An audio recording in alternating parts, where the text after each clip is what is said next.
नमस्कार, मैं आपका अपना विभू अपने ठीक समय पर आज अपने जनपद के एक बहुत प्रसिद्ध स्थान, सिद्ध स्थान पर बैठा हूँ और आज हमारे साथ एक महान संत है, महान विभूति हैं। आज मैं श्री हनुमानगढ़ी नैमिषारण्य में उपस्थित हूँ, श्री हनुमान जी के चरणों में उपस्थित हूँ और हमारे साथ हैं हनुमानगढ़ी के महंत परम पूज्य बजरंग दास जी महाराज जी। सादर प्रणाम महाराज जी। जय जय श्री राम जी। महाराज जी, आपका हमारे इस पटल पर स्वागत है, वंदन है, अभिनंदन है। आपका भी हनुमानगढ़ी में विभू भाई स्वागत है। हनुमान जी कृपा करें आपके ऊपर। महाराज जी, क्योंकि मैं नैमिष धाम में हूँ जी और नैमिष तीर्थ सबसे पावन तीर्थ माना गया है। सबसे पहले तो नैमिष से ही हम प्रारंभ करते हैं कि क्या विशेषताएं हैं यहाँ पर। मैं विभू भैया जब अक्सर प्रवचन करता हूँ भारत के किसी भी प्रदेश में जाकर के, मैं एक चीज़ बोलता हूँ, गोस्वामी तुलसीदास जी ने बहुत रिसर्च किया होगा और रिसर्च करने के बाद लिखा कि तीर्थ वर नैमिष विख्याता अति पुनीत साधक सिद्धिदाता।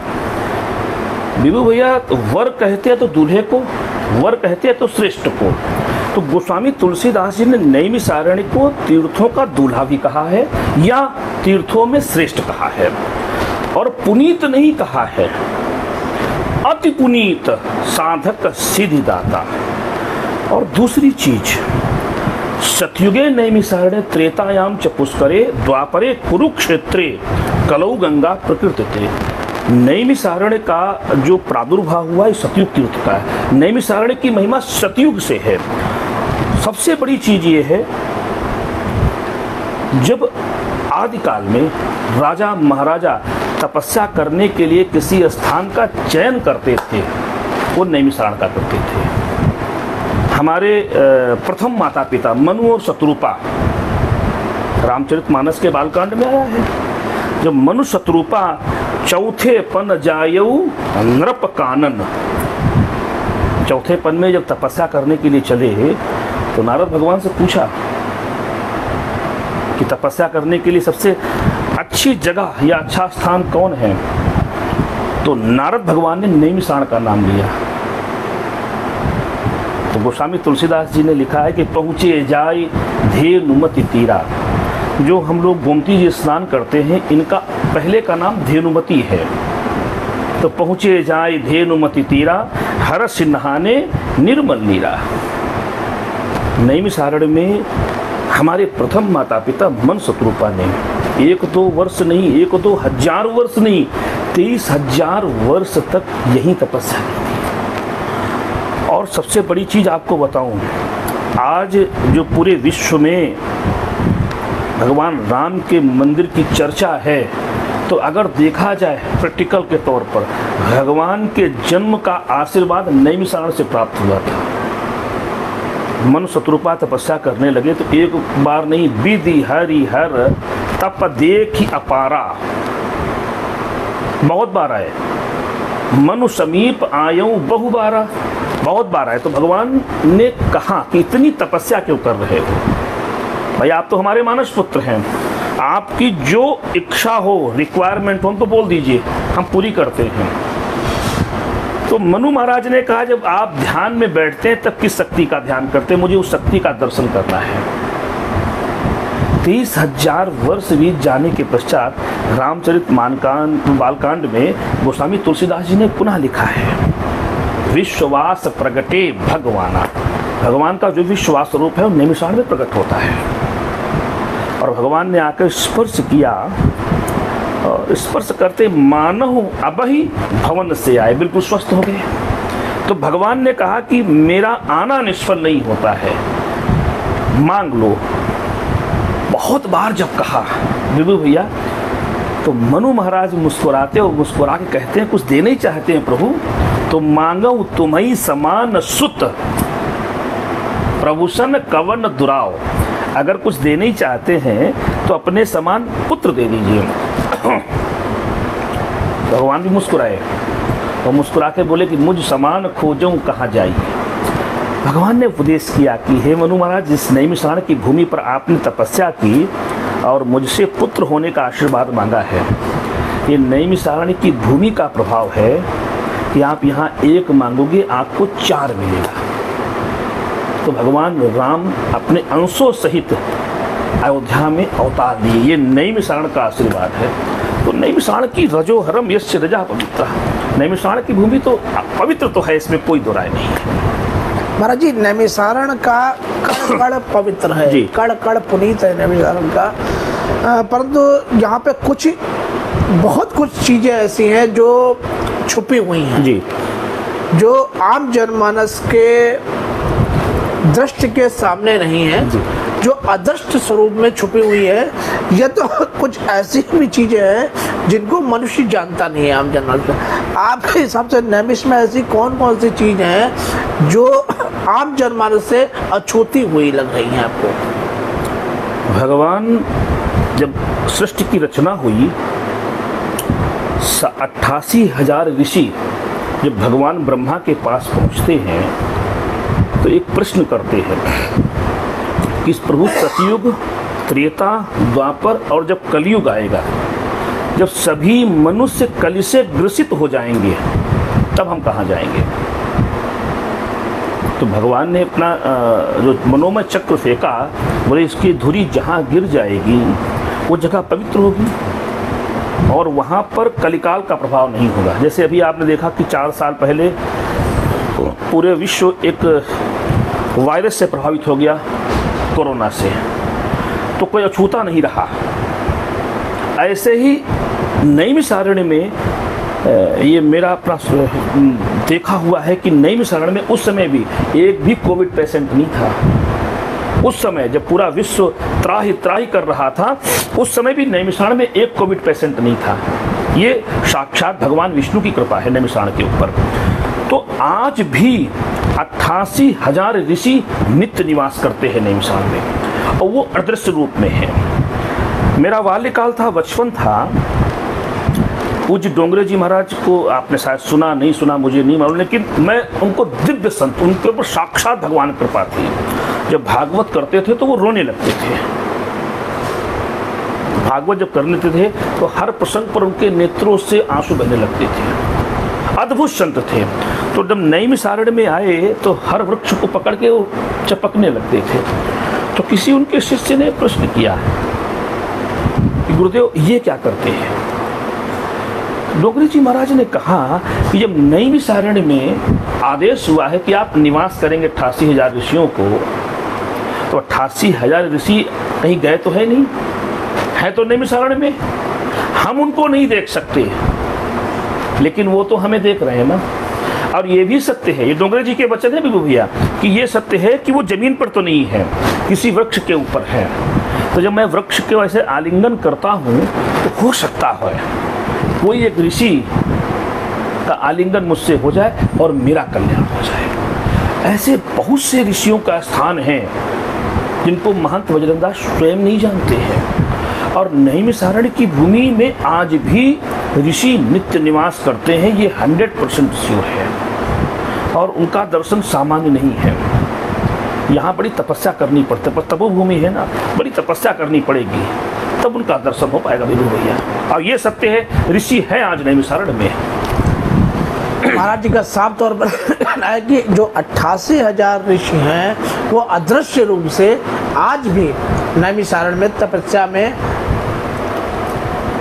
तल्लीन है, तपस्या कर रहे हैं। आज भी वे तपस्या कर रहे हैं। महाराज जी, चक्र तीर्थ का क्या प्रभाव है और चक्र तीर्थ में स्नान करने से लोगों को क्या उससे मुक्ति मिलती है या उससे और क्या प्रभाव आता है उसके जीवन में? चक्र तीर्थ की रचना ब्रह्म मनोमय चक्र से हुई है। भगवान ने कहा, भगवान ब्रह्मा ने, कि इसके पीछे पीछे जाइए, जहाँ इसकी धुरी गिर जाएगी, जो बीच में व्हील नाचती है, जहाँ वो गिर जाएगी वो जगह पवित्र होगी और वहाँ पर कलिकाल का प्रभाव नहीं होगा।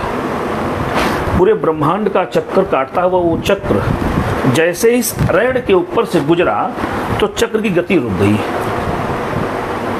और चक्र की गति रुकते ही आकाशवाणी हुई कि एते नास्ति कलि देवा, यहाँ पर कलिकाल का वास नहीं होगा। इतना कहते ही जो चक्र की धुरी है उसको संस्कृत में कहते नेमी। धुरी का संस्कृत में अर्थ होता है नेमी। शीर्ण मतलब गिरना, ऊपर से कोई चीज नीचे गिरती है तो उसको संस्कृत में शीर्ण कहते हैं। और अरण्य मतलब जंगल। तो भगवान ब्रह्मा के द्वारा फेंके गए चक्र की धुरी अर्थात नेमी, शीर्ण मतलब गिरी, अरण्य मतलब जंगल, तो तीनों को मिलाया गया, नेमी प्लस शीर्ण प्लस अरण्य, तीनों को मिलाकर इसका नाम नैमिषारण्य पड़ा। वो जो चक्रतीर्थ देख रहे हैं उसने जैसे आकाश से गिरा तो उसने 6.5 पाताल का भेदन कर दिया। तो ऋषियों ने जब दिव्य दृष्टि के द्वारा देखा कि अगर 7वां पाताल भी टूट गया, 6.5 पाताल तो हो चुका है, अगर 7वां पाताल भी टूट गया तो पूरी पृथ्वी जलमग्न हो जाएगी, तो हम लोग तपस्या कहाँ करेंगे। तो पुनः ब्रह्मा जी के पास गए। तो ब्रह्मा जी से जब पुनः निवेदन किया तो ब्रह्मा जी ने कहा मैं चला तो सकता हूँ, इस चक्र को रोक नहीं सकता, रोकने की शक्ति केवल आदि शक्ति में है। तो नैमिषारण्य में आदि शक्ति की उपासना की माँ ललिता देवी की। उन्होंने चक्र की शिखा को पकड़ करके 6.5 पाताल पर रोक दिया है। आज भी देश विदेश से उस चक्र तीर्थ में स्नान मार्जन करने के लिए आते हैं। आप चक्र तीर्थ के आसपास कभी बैठिए भी है, गोदावरी तीर्थ है, गोदावरी तीर्थ है। आप केवल भगवान विष्णु का ध्यान कर लीजिए। पूरे विश्व में कहीं ध्यान भगवान विष्णु का लगे न लगे, बद्रीनाथ में इतनी जल्दी न लगे कोई फर्क नहीं, लेकिन आप उसको चक्र तीर्थ के पास जब बैठते कहीं आसन डाल करके आपका 5 मिनट के अंदर ध्यान लगता है। चक्र तीर्थ में मार्जन करिए, आपका मन है, स्नान करिए, आपका मन है, एक बार करके आप गोदावरी तीर्थ के बगल में बैठ जाइए। अद्भुत तीर्थ है। और ऐसी मान्यता है कि आज भी उस चक्र तीर्थ में ऋषि मार्जन करने के लिए नित्य प्रति आते सारे ऋषि, मान्यता है। और सनातन में आज भी बहुत सी मान्यताएं हैं जो लिखा पढ़ी में तो नहीं है, लेकिन मान्यताएं हैं, और उन्हीं मान्यताओं पर ही सनातन चल रहा है। महाराज जी का कहना है कि सनातन में जो मान्यताएं हैं उन्हीं मान्यताओं पर सनातन धर्म चल रहा है। महाराज जी अपने हनुमानगढ़ी, जहाँ के आप महंत हैं, अपनी हनुमानगढ़ी के बारे में, हनुमान जी के बारे में आप विस्तृत जानकारी हम सबको दें, क्योंकि ये बड़ा पवित्र स्थान है और लोगों का ये मानना है कि हनुमान जी से जो विनती करता है, आज कल काल में हनुमान जी ऐसे हैं जो रक्षक हैं मनुष्य के। वो किसी भी दशा में अगर सीताराम आदमी कहता है तो हनुमान जी वहाँ उपस्थित होते हैं और उसकी मदद करते हैं। और एक चीज़ और है कि जहाँ भी श्री राम का बखान हो रहा होता है, श्री राम कथा का बखान हो रहा होता है, तो ये भी मान्यता है कि हनुमान जी किसी न किसी रूप में वहाँ पर उपस्थित होते हैं। अपने हनुमानगढ़ी के बारे में महाराज जी हम सबको बताइए। हमारे पूज्य ब्रह्मलीन पिताजी अक्सर कहा करते थे भैया कि बजरंग हनुमान जी के पैर पकड़ लीजिए, दुनिया के पैर पकड़ने की जरूरत नहीं पड़ेगी। सब सुख रही तुम्हारी शरणा, तुम रक्षक काहू को डरना। कलयुग में कोई साक्षात देवता माने गए हैं तो वो हनुमान जी महाराज। त्वरित कोई फल देने वाले देवता माने गए हैं वो श्री हनुमान जी महाराज।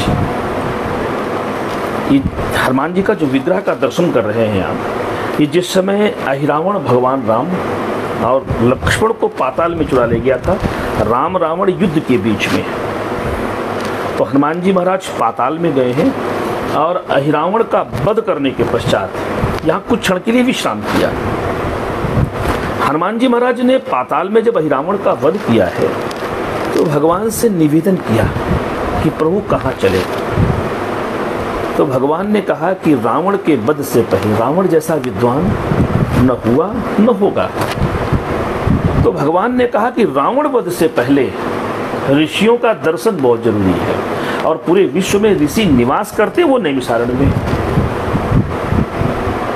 जैसे हम लोग घर में देखा होगा आपने, कोई शादी ब्याह होती है या बच्चे का मुंडन होता है या अन्नप्राशन होता है, तो सबसे पहले अपने कुलगुरु को स्मरण करते हैं, दर्शन कराते हैं कि कोई विघ्न बाधा न पड़े।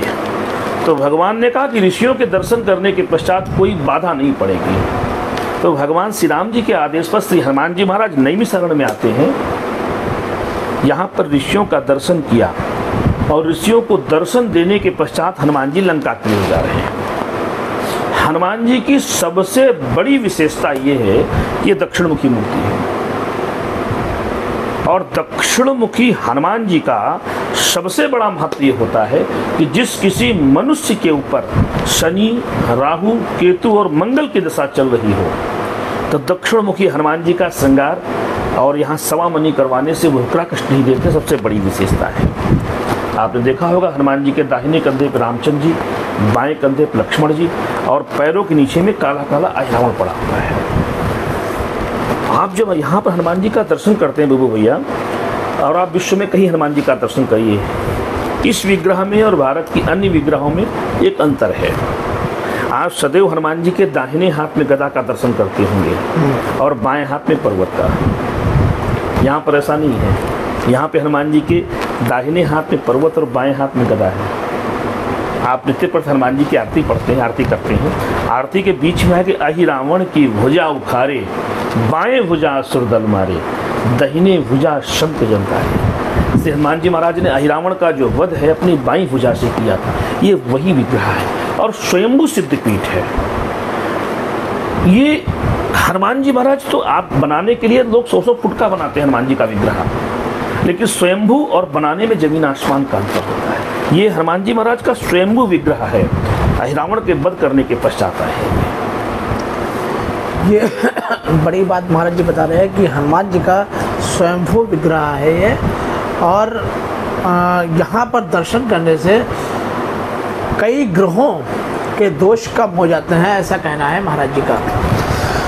महाराज जी आज के युग में, क्योंकि कलयुग में अर्थ की व्यवस्थाएं बड़ा माने रखती हैं व्यक्ति के जीवन में, और अर्थ से विमुख रहकर इस संसार में कोई नहीं रह सकता।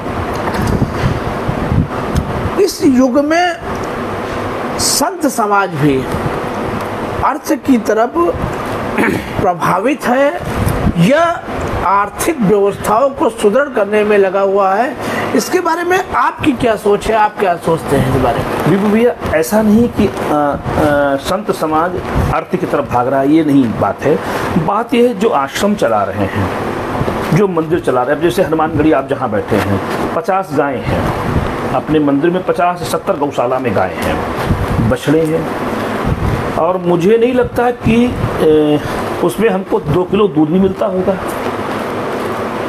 एक गाय 3 लोगों का चारा लेती है, मतलब, और उसके लिए 5 आदमी रखे हुए हैं, चारा आता है। मंदिर में 57 का स्टाफ है, स्वीपर है, सफाई कर्मी है, 100, 150, 200 महात्माओं का, कन्याओं का भोजन रोज बनता है। मंदिर में पुजारियों की तनख्वाह देनी होती है, सबके खर्चे हैं। पुजारी खर्चे तो उनके भी हैं, परिवार उनका भी है, सफाई कर्मी है, बिजली का बिल है, ये कहाँ से आएगा? ऐसे ही हिंदुस्तान में जितने आश्रम, मेरी अपनी छोटी व्यवस्था है, छोटे खर्चे हैं। भी भैया आपकी बड़ी व्यवस्था है, बड़ी खर्चे। एक मारुति सीएनजी से चलती है, वो 100 रुपये में चल जाती है। फॉर्चुनर चलाता है वो 1000 चलाता है, मर्सिडीज चलाता है वो 5000 चलाता है। ऐसे जिनके बड़े बड़े आश्रम हैं, उनके बड़े बड़े खर्चे हैं। आप देखिए सैकड़ों गौएं सेवा हो रही है, माताओं की सेवा, वृद्धाश्रम की सेवा हो रही है, वहाँ पर भंडारा चल रहा है, अनाथ आश्रम चल रहा, खर्चे होते हैं, ये जरूरी नहीं। अच्छा, बिना अर्थ के कुछ संभव तो नहीं है। आप भूसा लेने जाइए, कोई फ्री तो नहीं देगा। बिजली आप खर्च करते हैं, कमर्शियल बिजली का बिल आता है, 17 रुपये कुछ पैसे का बिजली का बिल है, भैया फ्री तो नहीं होती है, बिजली का बिल चलता है। झाड़ू भी आएगी, पोछा भी आएगा, हर चीज तो भी। अब भैया 7 लोग भंडारे में लगते हैं यहाँ पर, परमानेंट 7 कर्मचारी लोग भंडारा बनाते हैं यहाँ पर। तो ऐसे ही हर आश्रमों के खर्चे हैं नैमिषारण्य में। अब आप देखिए स्वामी नारदानंद जी का आश्रम नैमिषारण्य, मैंने बचपन में देखा है स्वामी नारदानंद जी के आश्रम में 5000 लोगों को पर डे भोजन मिलता था। खर्चे तो है। अच्छा, उनको धन अपने लिए जरूरत नहीं होती है कि मुझे धन जमा करना है बैंकों में। अब जो व्यवस्था से जुड़ा हुआ है उस आश्रम से, उसकी जीविका चलाना भी उस जो स्थान पर बैठा है उसकी जिम्मेदारी बनती है, इसलिए धन मांगा जाता है। महाराज जी का साफ तौर पर कहना है कि अर्थव्यवस्था भी आवश्यक है किसी भी संस्था को या किसी भी मंदिर को चलाने के लिए। महाराज जी, इस अर्थव्यवस्था को हम एक तरफ और मोड़ते हैं। आजकल मैं ऐसे परिवार से आता हूँ कि मेरे पर बाबा 3 भाई थे, श्री गुरु प्रसाद जी और मुंडी लाल जी और श्याम मनोहर जी। उन तीनों भाइयों में जो हमारे पर बाबा से छोटे थे, श्री मुंडी लाल जी बाबा हमारे पर बाबा, तो किला पे किलाधीश जी महाराज की कथा होती थी। किलाधीश जी महाराज की जब कथा होती थी तो हजारों की भीड़ किले पे आर पार से रहती थी और कथा सुनती थी। हम ऐसे परिवार से हैं, ये हमारा सौभाग्य है कि कथा से पहले किलाधीश जी महाराज जी हमारे पर बाबा को, मतलब मुन्नी बाबा को 15 मिनट का समय देते थे कि लहरपुर से आए हुए मुन्नी भगत जी कथा कहेंगे। हम इस परिवार से हैं। आज के दौर में, ये मैं बता रहा हूँ पहले के, आज के दौर में जो नए नए कथाकार सोशल मीडिया के मार्फत से या किसी और अन्य मार्फत से जिनके 50 लाख रुपए के खर्चे होते हैं, उसमें कई कथाकार आते हैं, मैं नाम नहीं लेना चाहता हूँ, कई कथाकार आते हैं, 50 लाख 60 लाख रुपए खर्चे होते हैं, और जो धूम धड़ाके से गाने बजाने से जो कथा का वाचन करते हैं, इसके बारे में आपकी क्या सोच है और इसको आप किस तरह से लेते हैं? वीवू भैया, ऐसा है, भारत में 11,000 से कथा वक्ता शुरू होते हैं और मुझे लगता है 1 करोड़ 2 करोड़ तक लेते हैं, अपनी उनकी फीस है। लेकिन इसमें भी एक चीज़ है, जितना बड़ा कथा वक्ता होगा उसको उतनी बड़ी व्यवस्था चाहिए, पंडाल भी बड़ा चाहिए, उसको मंच भी चाहिए। अगर आप मुरारी बापू को बुला लेते हैं तो आप एक कमरे में कथा नहीं सुन सकते हैं, उसके लिए आपको प्लाट चाहिए। अब प्लाट में आप खाली प्लाट नहीं हो सकता है, ठंडक है तो ठंडक लगेगी, गर्मी है तो गर्मी लगेगी, बरसात है तो पानी बरसेगा, तो उसके लिए कवर्ड चाहिए। अब जब आप बापू को बुलाते हैं तो उनके लिए भंडारा भी होना चाहिए। अब हजारों लोग सुनने के लिए आएंगे, ऐसे भी लोग आएंगे जो नैमिषारण्य में पड़े रहेंगे, यहीं सुनेंगे, लेकिन उनको भोजन भी चाहिए। जब आयोजन आप करा रहे, जिम्मेदारी आपकी बनती है। तो मुझे क्या लगता है कि बहुत सा खर्चे का इन्वेस्ट इसी में होता है। बापू नहीं लेते हैं, कथा वक्ता इतना नहीं लेते हैं, लेकिन वो जो खर्चा 50-60 लाख बता रहे हैं या जो भी बताता है, वो खर्चा उन पर न होकर के उन व्यवस्थाओं पर होता है, ये पक्का है। लाखों रुपए का तो पंडाल बनता है, साउंड लगता है, लाखों रुपए का भंडारा बनता है, व्यवस्थाएं होती, व्यवस्थाओं में, अब उसकी व्यवस्थाओं में आप मान सकते हैं कि प्रचार करना है, फ्लैक्स लगना है, लाखों फ्लैक्स हो जाते हैं, कार्ड होता है, ऐसे ऐसे प्रसाद जब बढ़ता है तो हजारों लाखों पर डे प्रसाद बढ़ जाता है। इन व्यवस्थाओं पर ज़्यादा खर्च होता है, उन संतों पर खर्चा नहीं होता है। देखिए, कहने के लिए तो लोग बहुत कुछ कहते हैं, मैं उस पहनों पर नहीं जाता हूँ, लेकिन उन महात्माओं पर इतना खर्चा नहीं होता, व्यवस्थाओं पर खर्चा होता है। महाराज जी का साफ तौर पर कहना है कि व्यवस्थाओं पे अत्यधिक खर्चा होने की वजह से संत की कथाओं में इतना धन जो है, इतना आर्थिक रूप से इतना धन व्यय होता है। महाराज जी, आपने मुझे समय दिया और आपके चरणों में मैं बैठा करके, ये तो मेरा सौभाग्य है कि इसी बहाने हनुमान जी के चरणों में भी बैठ करके और उनके दंडवत करने का अवसर मिलेगा मुझे। आज आप मेरे अपने इस कार्यक्रम डिनर विद विभू में जुड़े हुए हैं और आज मैं नैमिषारण्य में परम आदरणीय पूजनीय महाराज जी के चरणों में बैठा हूँ और आज आप धार्मिक वार्ता सुन रहे हैं महाराज जी से। महाराज जी, धर्म के विषय में अब जो नई पीढ़ी हमारी आ रही है, नई पीढ़ी धर्म के विषय में इतनी जागरूक नहीं है, क्योंकि वो धर्म को सोशल मीडिया से सीखती है। धार्मिक ग्रंथों को वो पढ़ना नहीं चाहती है, धार्मिक किताबों को वो पढ़ती नहीं है, वो सोशल मीडिया और व्हाट्सएप का ज्ञान लेती है। इस बारे में आपका क्या कहना है और आप युवाओं से क्या कहना चाहते हैं? देखिए, जब तक सोशल मीडिया पर भ्रांतियां फैलाई जाती हैं, बात का बतंगड़ अर्थ का अनर्थ अगर जानना हो तो सोशल मीडिया, फेसबुक है, ट्विटर है, व्हाट्सएप है, कोई मतलब नहीं होता है इनका। आप जब तक मंदिरों में नहीं जाओगे, लोग कहते हैं कि मंदिर में क्यों जाऊं विभू भैया, मंदिर इसलिए जाना चाहिए कि मंदिर में पॉजिटिव ऊर्जा का प्रवाह होता है। आप जितने भी हिंदुस्तान के आश्रम हैं, मंदिर हैं, संत हैं, उनके पास आप जाके बैठिए, ध्यान करिए, आप पे ऑटोमेटिक पॉजिटिव ऊर्जा का प्रभाव होगा। तो हर युवा को, जैसे हमारे आपने देखा होगा कि उसमें दिनचर्या पर कहीं ब्रश कर लो, ब्रश कर लिया, फ्रेश हो लिए, कहीं एक टी पिलाओ, ये दिनचर्या में है। अगर इसमें कोई चीज छूट जाती है तो लगता है पूरे दिन, आप भी अनुभव करिएगा कि आपको पूरा दिन लगेगा कि कुछ छूटा हुआ है। आप ब्रश आप एक दिन न करिए, आप पूरा दिन आपका मुख में स्मेल आएगी। ऐसे ही मैं हर युवा से, अपने हर मित्र से कहता हूं और हर मंच से कहता हूं कि आप उसमें जो आपका रूटीन वे है, उसमें 10 मिनट 11 मिनट एक ऐड कर लीजिए। आप केवल अपने घर में मंदिर नहीं, जल्दी है, छोड़ दीजिए, आप नहीं जा सकते हैं, आप हफ्ते में एक दिन मंदिर चले जाइए, शेष आप 11 मिनट का रूटीन अपने घर में बना लीजिए। आप घर में हर सनातनी के घर में एक मंदिर जरूर होता है, क्योंकि बुजुर्ग जो हमारे पिताजी या पर बाबा एक मंदिर जरूर बनाते थे, वो मंदिर परंपरा चली आ रही है, घर में मंदिर छोटा सा होता है, तो वहां बैठ करके 11 मिनट का एक पाठ करिए। जितना आप अध्ययन करेंगे सोशल मीडिया की तरफ, ठीक है वो आज का युग है, लेकिन जितना हम किताबों से अध्ययन करेंगे उतनी वास्तविक जानकारी मिलेगी मुझे, और जब वास्तविक जानकारी मिलेगी तो भगवान की तरफ खिंचाव होगा। और जब सोशल मीडिया पर क्या लोग लिख देते हैं, क्या नहीं लिख देते, विभू भैया हमसे बेटर आप जानते हैं, आप पत्रकार भी हैं, राजनीति से भी आपने बड़ी नज़दीक से देखा है, लेकिन जितना आप पढ़ेंगे और जितना भगवान के मंदिरों में जाकर बैठेंगे, उतना आपको भगवान के प्रति ज़्यादा लगाव होगा और जानकारी होगी। महाराज जी का साफ तौर पर कहना है कि अध्ययन, धार्मिक पुस्तिकाओं का अध्ययन आज के युवाओं के लिए अनिवार्य होना चाहिए और आवश्यक भी होना चाहिए। महाराज जी अध्ययन पे आए हैं तो एक चीज़ मेरे दिमाग में हमेशा घूमती है और मैं कोशिश करता हूँ कि जितने धर्माचार्य हैं, जितने महंत हैं, संत हैं, उनसे ये सवाल पूछूं, धार्मिक पुस्तकों को क्या विषयों में लाकर सरकार को उसको बच्चों को पढ़ाना अनिवार्य करना चाहिए? सरकार अनिवार्य कर देगी तब भी जो नहीं पढ़ना चाहता वो नहीं पढ़ेगा।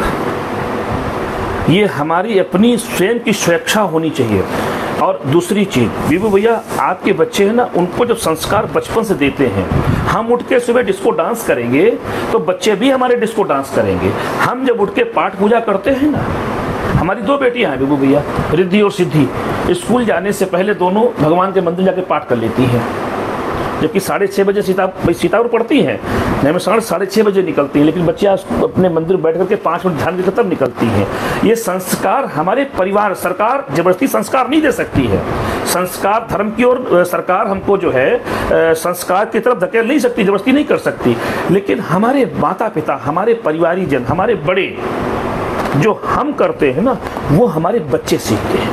मैं हर उस परिवार के माता पिता से निवेदन करता हूँ हर जगह कि अपने बच्चों में संस्कार डालिए। आप जब सुबह उठते हैं ना, आप जब पाठ पूजा करते हैं तो अपने बच्चे को अपने पास ऐसे बैठा लीजिए। आप 1 दिन 2 दिन 4 दिन 10 दिन जब महीने भर बैठा लेंगे ना, तो बच्चों को कुछ कहना नहीं पड़ेगा, और जैसे आपको पाठ करते देखेगा ना, वो अपने आप आके बैठ जाएगा। उसकी रूटीन वे में पूजा पाठ और धार्मिक पुस्तकें अपने आप ऐड हो जाएंगी। सरकार कितना भी प्रेशर कर ले, जिसको नहीं पढ़ने वाला और नहीं पढ़ेगा, लेकिन ये परिवार अगर चाहता है, माता पिता चाहते, तो निश्चित ही बच्चों में संस्कार अपने आप आ जाएंगे। महाराज जी का साफ तौर पर कहना है कि बच्चों में संस्कार दीजिए। संस्कार, जब बच्चे संस्कारित होंगे तो वे स्वयं ही धर्म की तरफ उन्मुख होंगे और वो धार्मिक पुस्तकें भी पढ़ेंगे। महाराज जी, आपने मुझे समय दिया, इसका बहुत बहुत मैं आभार प्रकट करता हूँ। आपके चरणों में मैं बैठा करके जो कुछ भी आपको अपनी तरफ से युवाओं को बताना हो, कहना हो, तो आप। बिल्कुल भैया, देखिए एक चीज़ बोले आपसे, आपको हृदय से धन्यवाद है, आप अपने फेसबुक पर लाइव पे हमको लाए। और एक चीज़ आपको बोले हम, आपका परिवार हनुमानगढ़ी से जुड़ा हुआ है। जी जी। मैं लहरपुर आज से 28 साल पहले गया हूँ, आपके परिवार का पत्थर मंदिर में लगा हुआ है। दूसरी चीज़, हर युवा से कहता हूँ, मेरा अपना 50 वर्ष की आयु है, संघर्ष से पीछे मत रहना। जब स्ट्रगल होता है ना, स्ट्रगल का भी आनंद है। पसीना जब शरीर से निकले, पसीना एसी में बैठ जाए नहीं, पसीना जब शरीर से निकलता है ना बीबू भैया, उसका भी आनंद है। जब पसीना निकलने के बाद बस एसी में बैठते हैं, तब उसका जो टेस्ट है, खुशबू देती है। आपने शरीर से पसीना निकाला ही नहीं तो उस पसीने का महत्व क्या जानेंगे। एसी से बाहर निकलिए, संघर्ष करिए। माता पिता विरासत में क्या छोड़ गए हैं, अरबों खरबों सरबों, जाने दीजिए उनको। आपने क्या बनाया, आपने क्या बनाया, आपने क्या कर्म किए, उसको देखिए, संघर्ष करिए, प्रयास करते रहिए। और मैं आपको हृदय से बिल्कुल आशीर्वाद है, और इसी प्रकार आपकी ख्याति रहे, मंगल होता रहे आपका। हनुमान जी महाराज सभी कृपा करते रहे, सभी का मंगल होता रहे। कृपा हनुमान जी की। हनुमान जी महाराज इस युग के विभु भैया साक्षात देवता हैं। ये मेरा 50 वर्ष का जीवन का अनुभव है। महंत बजरंग दास ने, आज जो मुझसे जुड़े मेरे मित्र लोग हैं, वो जानते हैं कि महंत बजरंग दास कभी निश्चिंत होकर नहीं बैठे। मेरा बाल्यकाल था, मेरा स्कूटर था, मैं स्कूटर से चलता था। ये लगभग 30-32 साल पुरानी बात है। जब ठंडक होती थी ना दिसंबर के, मैं मुरादाबाद तक स्कूटर से गया लोगों से मिलने के लिए।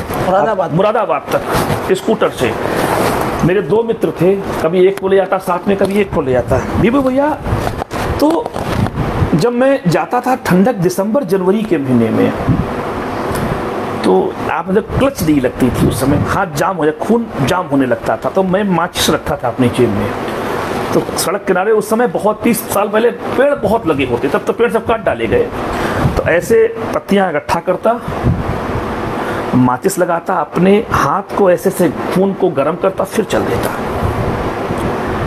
किसी ने मुझसे उस समय कहा था कि मान जी थोड़ा आराम कर लिया करिए, जाड़ों में कहाँ निकल जाते हो आप। तो मैंने उनसे कहा, उस समय की बात है ये, जो आज आप बैठे हैं उनकी लाइव में तो मैं शेयर कर रहा हूँ। मैंने उनसे कहा कि जब हनुमान जी महाराज समुद्र को लांघे तो देवताओं ने माँ सुरसा को भेजा। तो माँ ने तो पहले परीक्षा की, हनुमान जी जो सफल हुए तो बोले आराम कर लो थोड़ा। तो हनुमान जी ने कहा, माँ राम काज कीन्हे बिनु मोहि कहाँ विश्राम। जब तक राम काज है ना, हनुमान जी को विश्राम नहीं होगा। मैंने उनसे कहा था, उस समय 30-32 साल पहले की बात है, हमने कहा हनुमान जी महाराज ने पूरे जीवन भर राम काज किया है। राम काज कीन्हे बिनु मोहि कहाँ विश्राम। मैंने कहा था हनुमान काज कीन्हे बिनु मोहि कहाँ विश्राम। ये उस समय की बात है। हनुमान चढ़ने के लिए हनुमान जी के मंदिर में जीने तक नहीं थे, आपने देखा होगा, रोड नहीं थी, लेकिन हनुमान जी कृपा। मैं बार बार हर युवा से कहता हूँ, मेहनत से न घबराइएगा, सफलता मिलेगी, असफलता मिलेगी, असफलता मिलेगी, असफलता।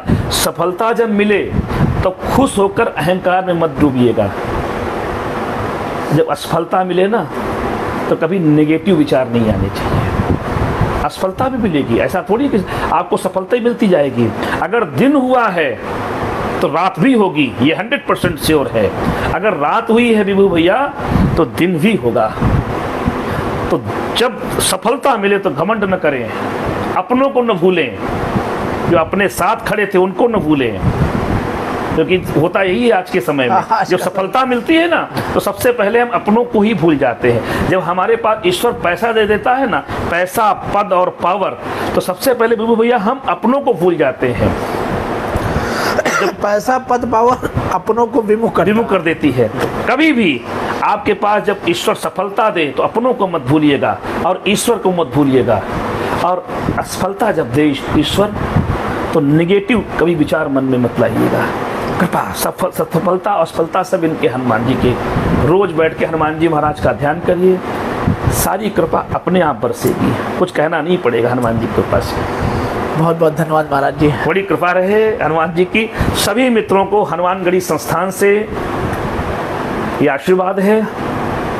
जितने लोग आज लाइव देख रहे हैं, विभू विथ डिनर, मुझे ये कार्यक्रम बहुत अच्छा लगता है। हाँ, इसका नाम भी जब देखा वो मुझे काफी करण विद काफी मुझे उसका स्मरण आया था जब मैंने देखा था, मुझे बड़ा अच्छा लगा। काफी विद करण डिनर विद विभू, ये मुझे इसका स्लोगन जो हमें बड़ा अच्छा लगा था। तो मैं सबको हृदय से आशीर्वाद है कि हनुमान जी महाराज मेरे हर मित्र को, हर चाहने वाले को, हर आलोचना करने वाले को, देखिए निंदक नीरे राखिए आंगन कुटी छवाए, हर आलोचना करने वाले को भी, मित्रों को भी हो, मेरे रिश्तेदारों को भी हो और आलोचकों को भी हो, सबके ऊपर से हनुमान जी महाराज की कृपा बनी रहे। आप जीवन में स्वस्थ रहें, मस्त रहें, आपके जीवन में कोई कठिनाई ना आवे, और जहाँ कठिनाई आवे तहाँ दक्षिण मुखी हनुमान जी महाराज आपके लिए खड़े हों। और विभू जी मेरे छोटे भाई के समान हैं, हनुमान जी महाराज आपके ऊपर असीम कृपा करें, प्रगति की नई ऊंचाइयों को छुएं, यह आपको हृदय से आशीर्वाद है विभू भैया। सभी मित्रों को इस हनुमानगढ़ी संस्थान की तरफ से जय जय सिया राम है, जय जय सिया राम है, जय जय सिया राम है। नमस्कार।